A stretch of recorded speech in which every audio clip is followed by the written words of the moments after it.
Aquí ya hablando, conversando con Alex Contreras, un viejo amigo, un amigo de tantos años. Alex, gracias por darte un ratito para hablar con nosotros. Un gusto, Iván, un gusto de saludarte, de estar acá en la linda ciudad de Sucre y bueno, dispuesto a dialogar algunos temas. ¿Hace cuánto nos conoceremos? Estaba intentando revisar, desde los años 90 tal vez, ¿no? Claro que sí, en nuestros tiempos de dirigentes. De dirigentes. Claro, del gremio periodístico. En ese tiempo todavía federación era, ¿no? De la prensa, ¿no? Claro, y nosotros éramos sindicato sindicato, ¿no es cada departamento, ¿no? Exactamente, yo fui ejecutivo del Sindicato de Trabajadores de la Prensa de Cochabamba. Y bueno, recuerdo que en algún evento nacional del gremio nos hemos conocido. Claro, en Cochabamba yo te conocí, claro en Quillacollo concretamente. Exactamente, ahí es donde nos conocimos. Bueno, Alex, ¿y qué ha sido de tu vida durante este tiempo? Porque has estado en la primera parte del gobierno del movimiento al socialismo. ¿Qué ha sido de tu vida durante este tiempo? ¿A qué te has dedicado? Mira, yo estuve en el gobierno del 2006 al 2008, renuncié, o sea, te estoy hablando aproximadamente de unos 18 años atrás, ¿no? Ya, en esas primeras gateadas del MAS, ¿no? Claro que sí. Sí.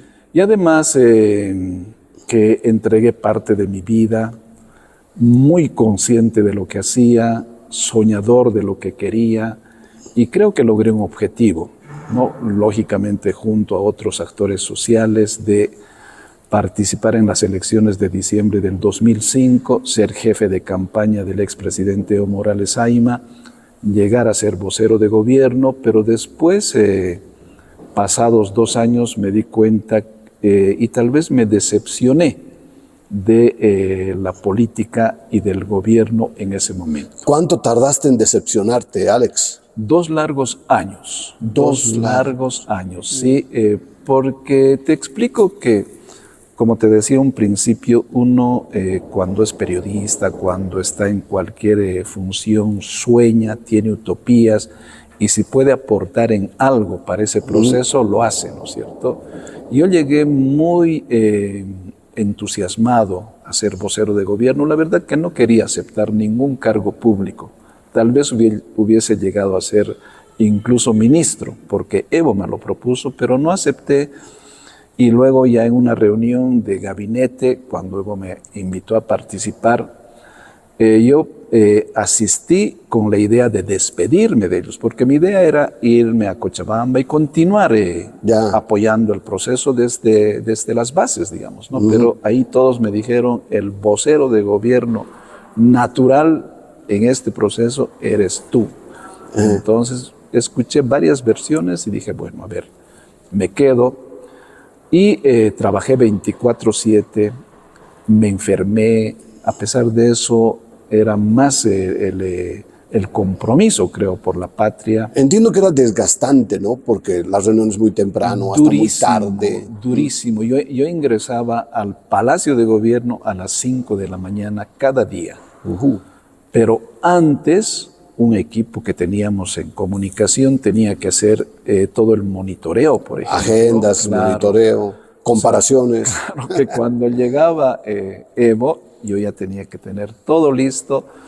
Y las primeras veces, tal vez más de un año, nos reuníamos así los dos solos en el palacio, ¿no? Entonces planificábamos. O sea, Evo y vos. Así es. Planificábamos, coordinábamos. Evo me escuchaba mucho, pero después me fui dando cuenta que esas reuniones de madrugada y además que eran hasta tarde, ¿no? A veces estábamos hasta las 11, 12 de la noche. O sea, a veces trabajábamos 20 horas, 18 horas, ¿no? Reunión, viaje. Pero ¿y todo eso cobra factura? Claro, cobra factura. O sea, yo a los 2 años me enfermé. Ya. Porque no te alimentas bien, no tomas líquidos, no descansas, estás entregado en algo. No duermes bien. Claro, ese es un gran problema, sí. ¿no? Y además, lo que pasaba con nosotros, bueno, en Palacio de Gobierno tienes todo, ¿no?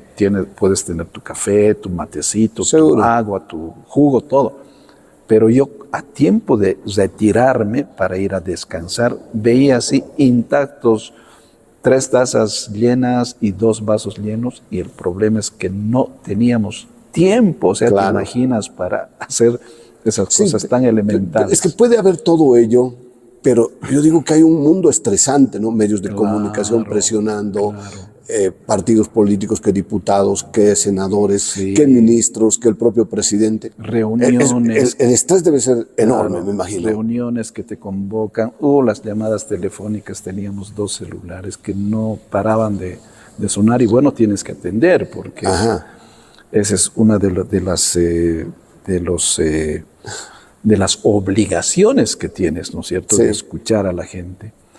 Entonces fue cambiando esa realidad que te digo, de un principio de coordinación directa con el presidente. ¿Qué Entonces, cambió?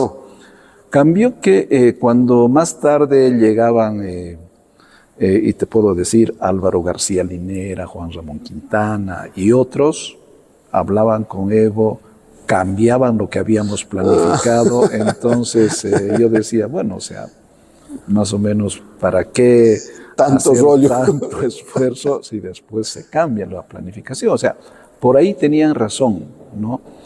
Pero en algunos temas que yo consideraba centrales para la gestión de gobierno, tuvimos roces. Claro. Uno de los problemas que tuvo Evo, hasta cuando yo me salí, es que era toda la reunión de gabinete, Evo hablaba, Álvaro hablaba, y la mayoría de los ministros le decía, bien jefe, sí jefecito, métele jefecito. Entonces no había tanta crítica, y alguna vez que yo me sentaba al frente de Evo en todo el gabinete, y alguna vez tomaba la palabra y le decía, presidente, me parece que esto está mal. Pero así crítica constructiva, Claro, ¿no es cierto? claro. Y todos los ministros a veces me veían y le explicaba, porque yo, sabes que Iván viajaba mucho y viajaba solo, porque, o sea, yo dije, tengo que escuchar, sentir, ver lo que quiere el pueblo, pues. Claro. Me han insultado 20,000 veces, me han apoyado 2 veces, pero era parte, o sea, te estoy hablando, por ejemplo, el tema de la capitalidad aquí en Sucre, el tema de los referéndums en el país. Santa Cruz con mayor Claro, resistencia. Exactamente. Sí. Entonces yo me iba solito a Santa Cruz, o venía aquí solo. O las reuniones del Millón de Claro. La Paz, por ejemplo. Lógico, ¿no? y también cuando se hizo ya la Asamblea Constituyente. O sea, te estoy hablando de esos procesos de transformación. De mucho fuego. Exactamente. Entonces, pues he recibido un montón de muchos adjetivos, pero era parte de mi trabajo. Entonces yo, con esa vivencia que tenía, porque lo peor en el gobierno, en el poder, es encerrarte en una burbuja. Sí, eso es lo peor. Que no sientes, que no ves, que no escuchas, y dices... Y que escuchas solamente a tus claro, adulones y todo ahí. está bien, ¿no? lógico, Claro. todo está bien. Entonces yo les decía, no hagan eso. Coincido contigo que hay entre los alcaldes o entre los gobernadores o entre los presidentes un montón de adulones, y lo peor es escuchar solamente eso, esa burbuja y esa campana muy de resonancia, y te desconecta de la realidad. Yo creo que hay intereses ahí de desconectar al poder de la calle, ¿o no sientes eso? Sí, entonces yo tenía el objetivo, pues, de decirle al presidente que algunas cosas estaban mal, ¿no es cierto? O sea, que la gente pensaba y decía y sentía tal cosa. Entonces, esas han sido nuestras divergencias, pero además un atentado terrible, por ejemplo, a la libertad de prensa e información, que Juan Ramón Quintana, desempolvando un artículo del gobierno de Hugo Banzer Suárez, quiso imponer. Esto era en abril del 2008, antes que yo renuncie. Luego que querían imponer un estado de sitio en Santa Cruz para controlar todo lo que estaba pasando, a través de Álvaro García Linera, que era uno de los que decía, hay que meter estado de sitio. Yo les decía, no, por todas mis razones. esta falta ya de coordinación y de confianza y el cambio que yo había notado en aquella oportunidad en Evo Morales. Entonces yo hice mi carta de renuncia, presenté, y la verdad es de que hasta ahora no me he arrepentido No te un arrepientes. ápice de esa renuncia, porque creo que cumplí mi rol de estar como vocero de gobierno más de 2 años y dedicarme a otras cosas. Bueno, Alex Contreras con nosotros, que te hemos visto ahí en un par de viajes, en Cochabamba, te hemos visto en Tarija, por ejemplo. Yo recuerdo algún encuentro esporádico porque siempre estabas ahí de un lado para otro viajando. Y dime, ¿cómo es la relación? ¿Cómo fue la relación con Evo Morales al margen del poder? ¿No? O sea, Sí. ¿fue llevadera, fue amigable? ¿Cómo fue? Conmigo muy buena. O sea, yo le conocí a Evo mucho antes de que sea candidato, presidente. ¿Cómo lo Desde que conociste? era Como sindical cocalero, digamos. Yo participé en 1990 en la histórica marcha por el territorio y la dignidad desde Trinidad hasta La Paz. Fui uno de los únicos periodistas que estuvo de principio a fin. Y yo hacía las transmisiones de los despachos para Radio Fides, Panamericana, Herbol, para varios, que, bueno, porque esas veces las radiecitos de banda lateral, cambio, y te conectabas. Claro, claro, claro. A veces ingresaban y yo, la verdad, con mucho gusto, porque yo era parte de la coordinadora de solidaridad con los pueblos indígenas y trabajaba en el semanario aquí. Y ya al final de la marcha, o sea, porque se unían varios sectores, ¿no? Al final de la marcha, recuerdo en Yolosa, a 3 días de caminata más o menos hasta la ciudad de La Paz, llegó un grupo de productores de coca del trópico de Cochabamba encabezada por Evo. Ellos llegaron y tenían sus mochilas súper pesadas, o sea, porque sus sindicatos les habían llenado de conservas, de todo. Pobrecitos. Entonces yo, o sea, se acercó Evo porque me dijo, quiero que me hagas una entrevista, quiero hablar porque hemos llegado. Entonces yo les dije, lo primero que hagan, compañeros, compartan sus conservas, compartan, porque nos faltan 2 días y esta gente ha caminado 32 días y habíamos caminado. Necesitan, entonces fue un acto, digamos, de desprendimiento. Ahí le conocí a Evo Morales Ayma, no era ejecutivo todavía, pero era dirigente de la Federación del Trópico.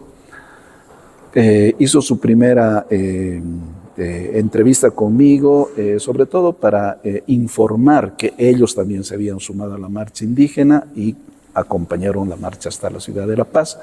Entonces, desde ahí, mira, te estoy hablando desde 1990 hasta cuando hemos llegado al gobierno 2005, han pasado 15 años que yo le conocí a Evo, viajamos mucho al trópico de Cochabamba, yo me fui a vivir a Cocha, trabajé en el periódico Los Tiempos y yo era el responsable de las páginas de erradicación de coca, productores de coca, política antidrogas, ¿no? ¿Ya? Y lógicamente que en esos tiempos la erradicación de coca era sinónimo de violencia, de muertos, de heridos, de confinamiento, etcétera. Y es ahí que le conocí. O sea, le he conocido en momentos buenos, también haciendo deporte, y le he conocido en momentos durísimos, cuando le perseguían.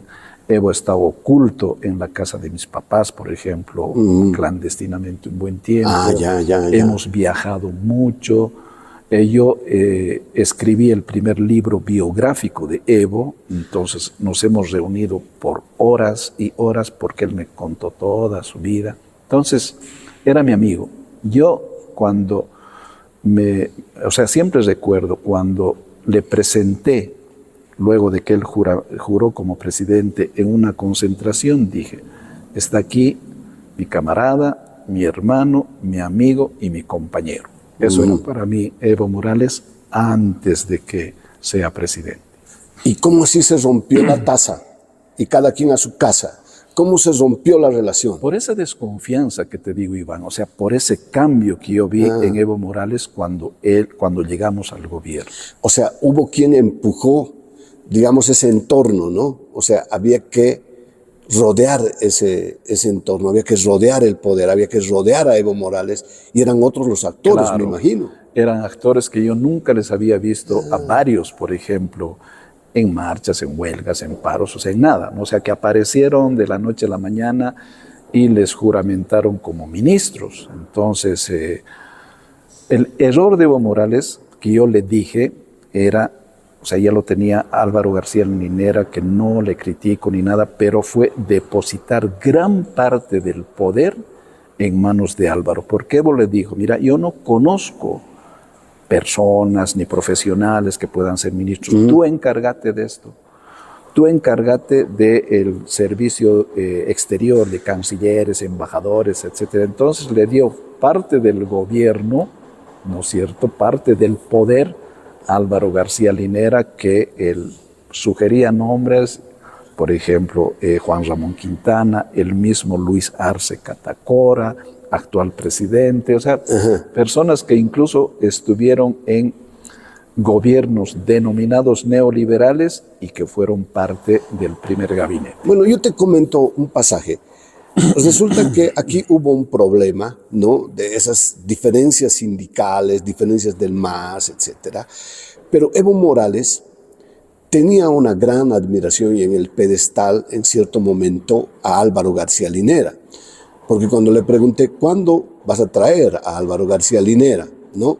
Él dijo, ¿cómo crees que voy a traer a Álvaro García Linera si aquí se están peleando, aquí no se ponen de acuerdo, etcétera? Entonces, tenía muchos cálculos, tenía mucha admiración, tenía mucho pedestal Evo Morales para Linera. ¿Me equivoco o fue una percepción acertada, equivocada? ¿Qué dices? No, Álvaro también estuvo antes de que seamos gobierno. Por ejemplo, en la Guerra del Agua en Cochabamba, que justamente hoy, estos días, se conmemoran 25 años, ¿no? Fue el punto de quiebre, pues. Claro, ¿no? que sí. Entonces Álvaro fue uno de los, si quieres, del equipo de asesores de toda la coordinadora de defensa del agua, donde también estaban los productores de coca.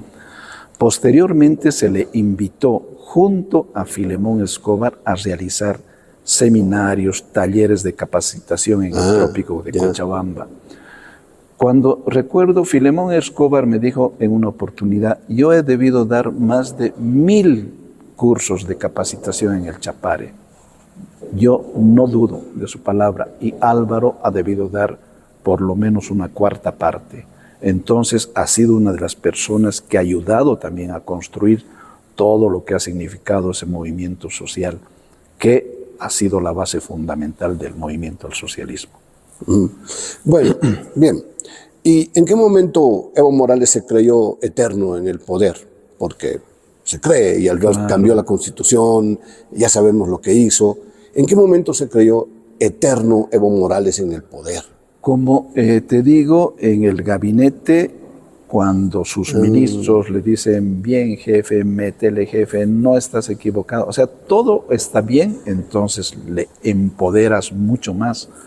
Pero mira, Iván, lo que te voy a decir. A ver. Nosotros hemos ingresado, hemos ganado las elecciones de diciembre del 2005 con el 54%. Exacto.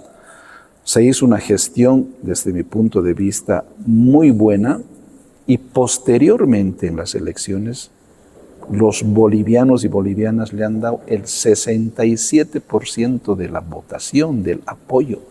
Vale decir que de cada 10 bolivianos, 7 apoyaron al gobierno de Evo Morales. Entonces, no solamente tenías el poder ejecutivo, has controlado con más de 2/3 el poder legislativo, has cooptado el poder judicial, la policía, el ejército, todo el cuerpo. Alcaldías, gobernaciones. Todo. Entonces, tenías todo, sí, lógico, realmente todo. Entonces tenías todo el poder, pero como te digo, por el apoyo también a nivel democrático de la población, o sea, porque ahí no había dudas, ¿no es cierto?, de que uno de los gobiernos más fuertes fue el de Evo Morales ahí. En ese momento fue entonces que se creyó eterno. Sí, con seguridad, o sea, se lo ha endiosado. Se lo ha endiosado a nivel nacional, a nivel internacional. Se hizo una campaña muy fuerte Entonces, como que ya muchos de los que no creemos en el culto a la personalidad decíamos, hemos cumplido nuestra misión. Chao. Y mejor separarnos, ¿no? Renunciar y, bueno, estar tranquilos. Yo desde que he renunciado, nunca más he vuelto a hablar con Evo Morales Ayma. Nunca más. Hubo intentos de acercamiento, ¿no? ¿De quién hubo el intento? ¿Tú le llamaste? ¿Él te llamó? ¿Cómo fue? Emisarios que él envió, ¿no? Para que podamos dialogar. Y yo le decía, bueno, si Evo quiere hablar conmigo, que me llame. Y lógicamente que ellos me decían, no, tú llámale. O sea, ministros, eso. Y no, o sea, no se dio nunca más la posibilidad de hablar.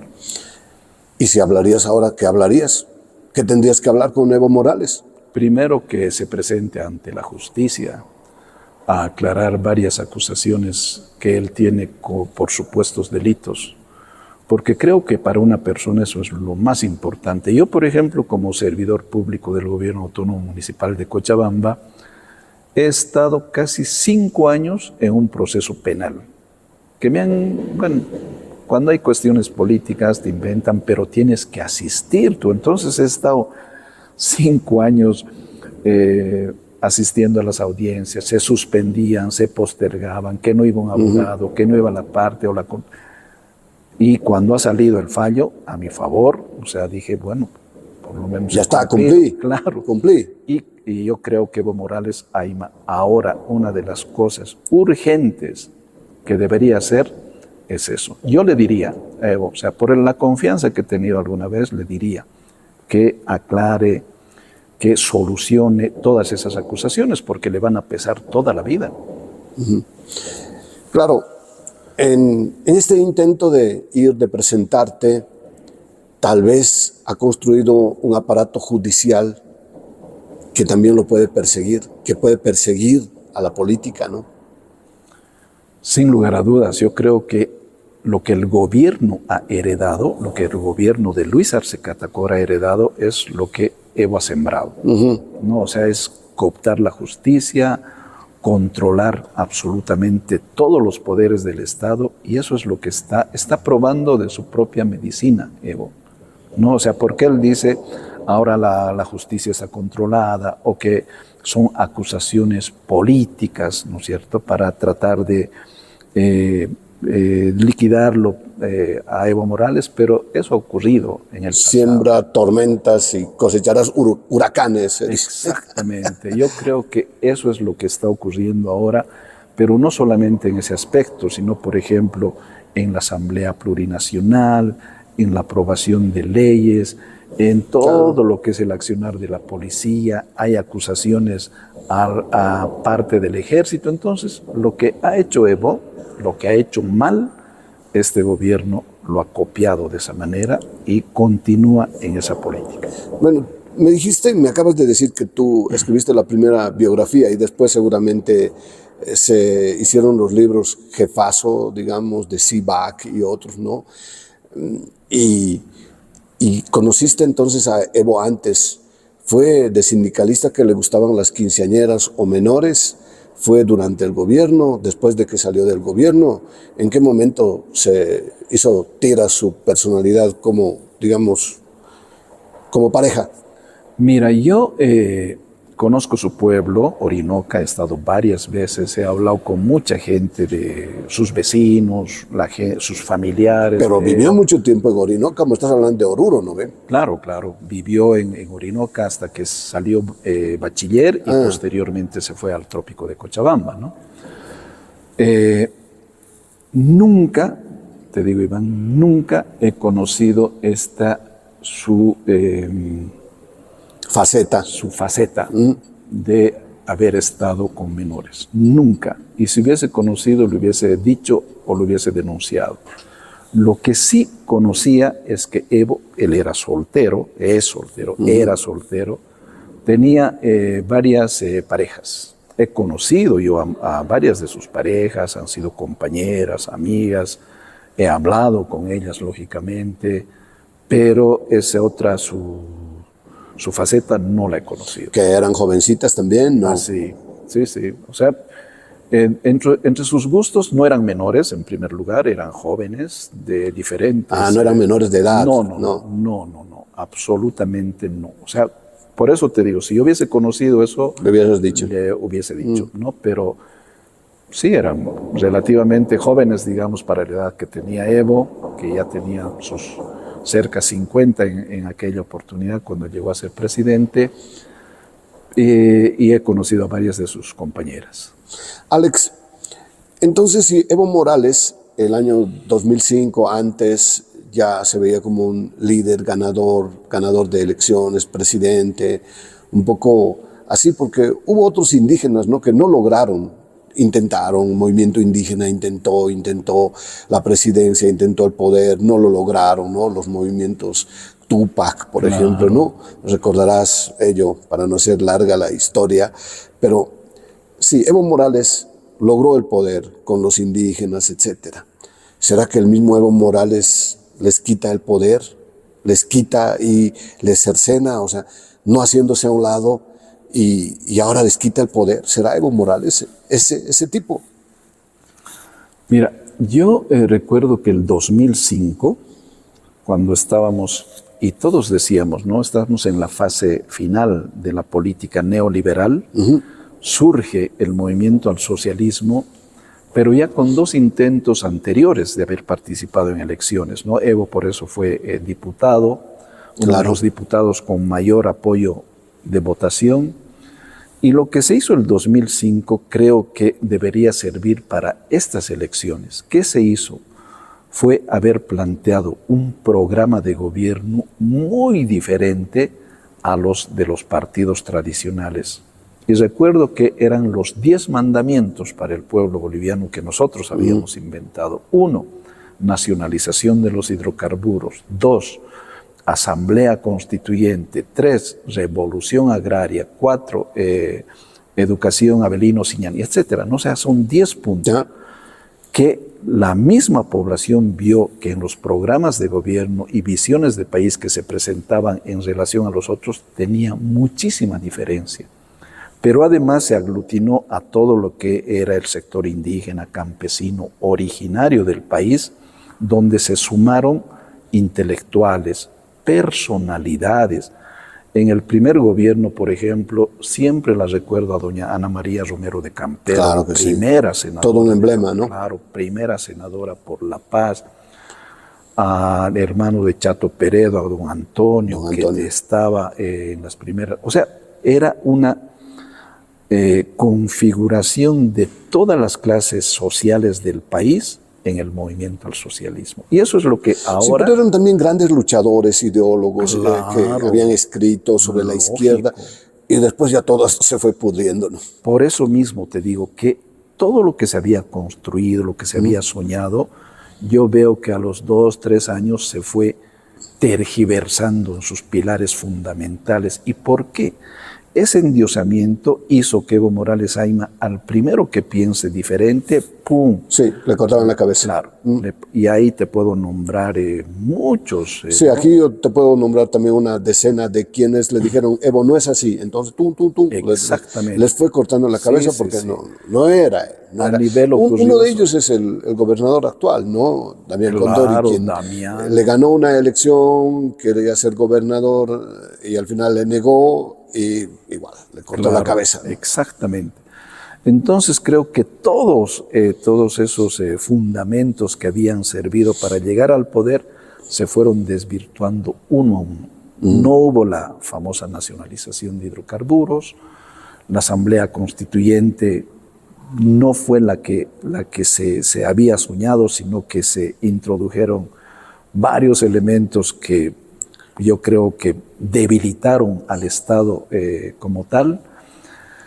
Entonces Evo Morales fue cambiando, el gabinete que querían no era tal, las organizaciones sociales no participaban como se había planificado. Entonces yo creo que desde ahí se fue prácticamente debilitando lo que se denominaba el proceso de cambio.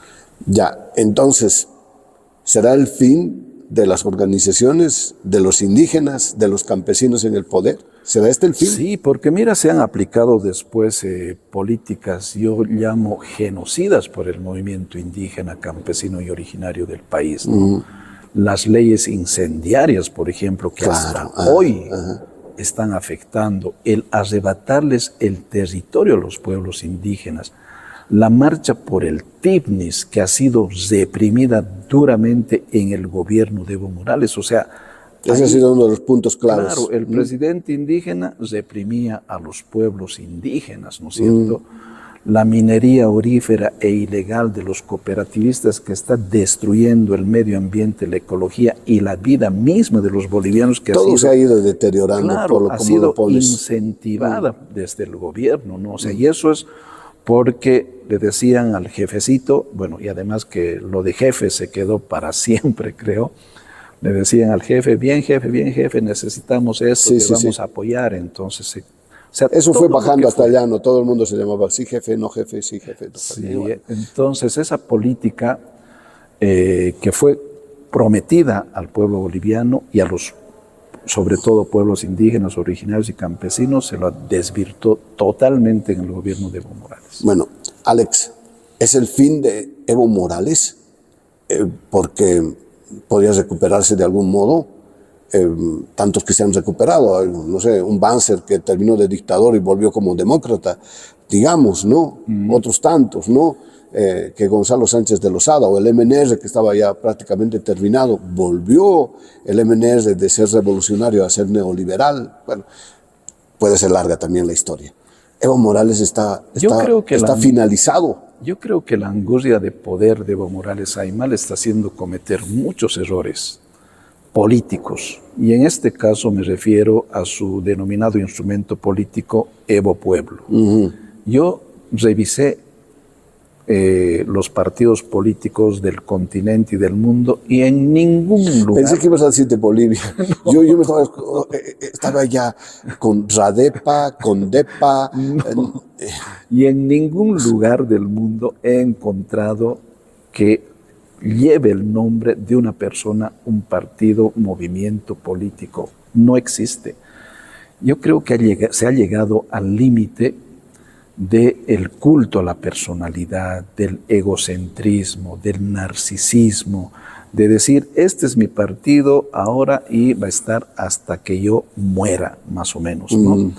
Pero además, creo que este grave error político de Evo Morales Ayma nos está haciendo ver que el día de hoy, por ejemplo, el Frente para la Victoria, que tenía un acuerdo, ha roto. Ha roto. ¿No es cierto? Acaba de romper. Claro, porque precisamente no está de acuerdo con esa clase de políticas que se llevan. Para mí, en lo personal, Iván, Evo Morales Ayma está inhabilitado constitucionalmente, está inhabilitado legal y legítimamente, pero además está inhabilitado moral y éticamente. Tal vez esos dos elementos sean muy pesados. Claro, porque, al final, ¿no? Claro, porque, ética y moralmente. Sí, porque, o sea, como yo te decía un principio, ¿qué es lo que yo le dijera a Evo?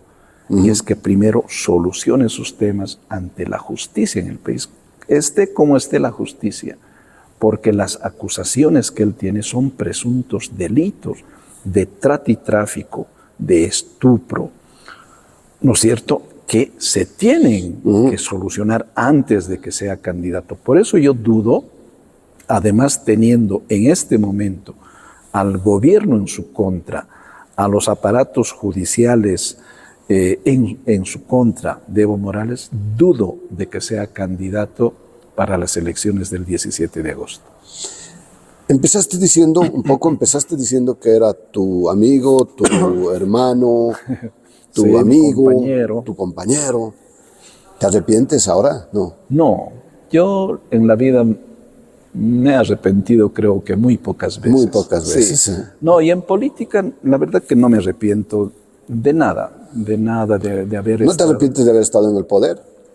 No, porque creo que ha sido una gran enseñanza, por ejemplo, para decir que nunca más voy a aceptar alguna invitación, porque me han hecho, o sea, yo soy muy sincero, me han hecho, pero no las acepto porque he querido conocer, ¿no? El poder, Claro, el Estado.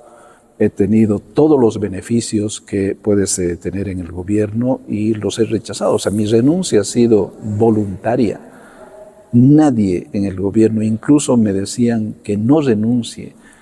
El día que yo he renunciado, Iván, me han llamado viceministros, ministros y me dijeron, ¿por qué no nos has avisado? Hubiésemos renunciado conjuntamente con vos.